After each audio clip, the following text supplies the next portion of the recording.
is the Celebrity Afterlife Report podcast.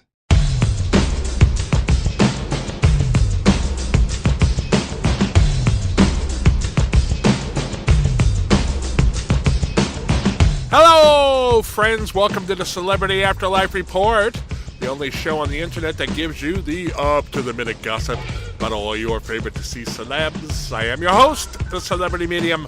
This week we have what appears to be a resolution, at least for now, to the standoff at Trump City, as well as updates about other goings-on in the next world. There's never a dull moment in the afterlife, and I'm here every week to give you up-to-date info about the haps, as the kids say.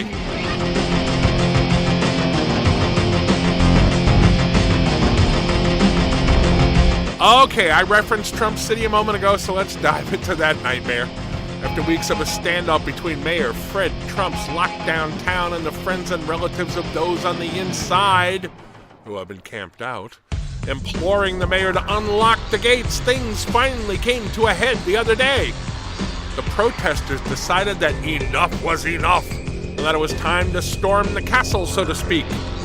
According to my sources, they managed to get themselves a large battering ram in the form of a telephone pole and assaulted the main gate of Trump City with it. Now, much to their surprise, the doors sprung open with little force having been applied to them. Once inside the compound, they found the streets void of populace. Turns out that everyone was inside their homes, having been told by Fred Trump repeatedly over the past 3 weeks that they needed to shelter in place, as the town was going to be attacked by hostile outside forces at any moment. The residents told stories of Mayor Trump issuing increasingly bizarre directives over his ever-present bullhorn, sometimes several times a day.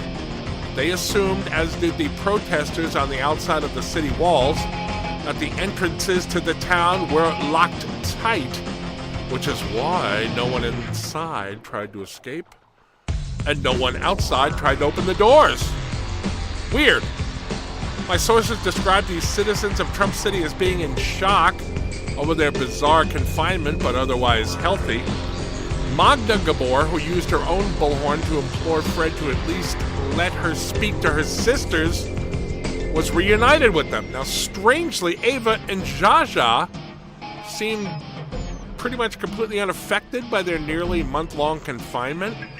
They told the press, "We have heard something about a commotion outside the town, but we didn't really know what it's about."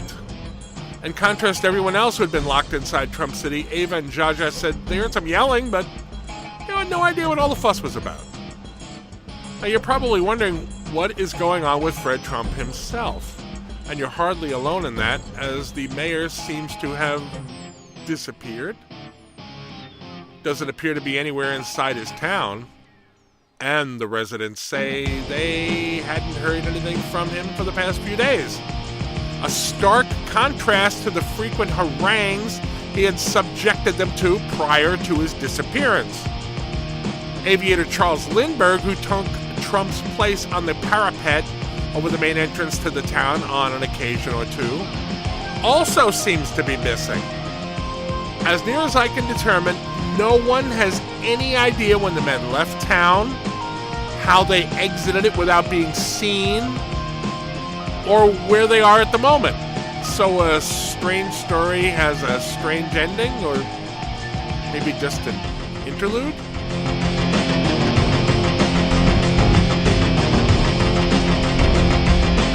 On last week's report, I told you that former professional wrestler George the Animal Steele had accepted Vince McMahon Sr.'s offer to join his Shakespearean acting troupe, and that no less than Sir John Hurt had pronounced him a better interpreter of the bard's work than even the great John Gielgud. Now, as of then, we didn't know whether Steele's former co-worker Ivan Koloff would join him in the company. We now know that the answer to that question is yet. Koloff was cornered by one of my Next World paparazzi contacts, who put the question to the burly Russian. Koloff told him that he was very, very flattered by McMahon's offer and that he had considered it carefully, but finally decided that he wanted to go into the snack food business. He said he has thought about several flavors of potato chips and other snacks that he's never seen on the market, either in the afterlife or on the earthly plane. The first product he's going to roll out in a few weeks is Ivan's 4-alarm chips, potato chips that are extremely hot. Koloff laughed as he elaborated that the chips will be green in honor of his friend the animal, who frequently stuck out his green tongue as he wrestled. He said he will be releasing at least one new variety of snack every 4 months or so for the next year, or, whenever. And he also said they'll be on store shelves throughout the next world.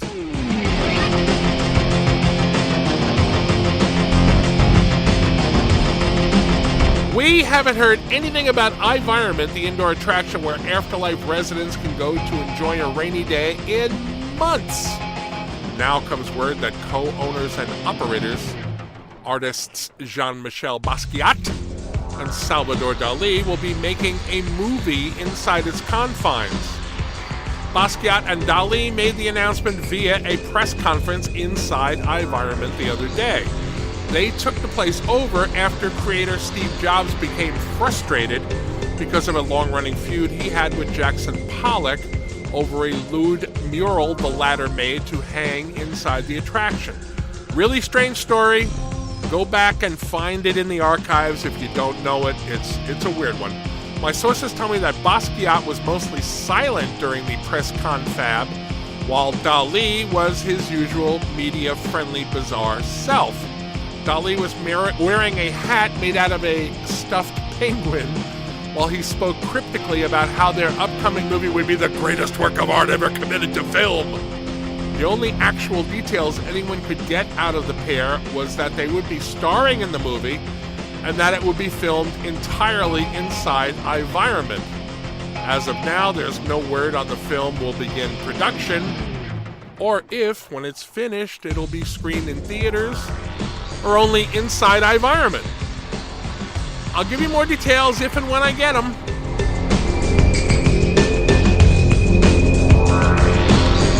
Finally, on last week's report, I also told you that actor Bill Paxton, who transitioned suddenly to the next world, was disoriented upon his arrival in his new existence.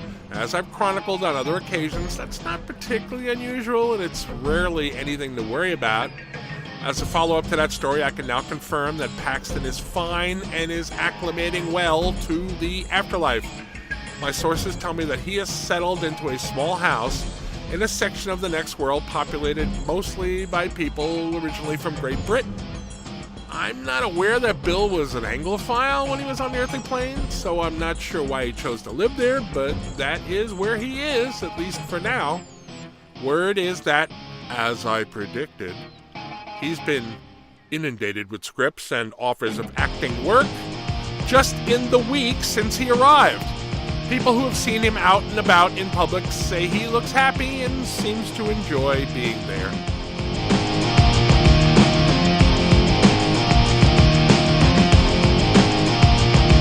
And with that, it's time to lock up the Celebrity Afterlife Report studio for another week. Please come back next week when I'll have another round above the latest gossip about all your favorite deceased celebs. You can find the report on iTunes, in the Google Play Store, and on K-Chung Radio, AM 1630 in Los Angeles. Please tell your friends, and also please like this on YouTube and subscribe to my channel. I'm the Celebrity Medium. Thanks for listening.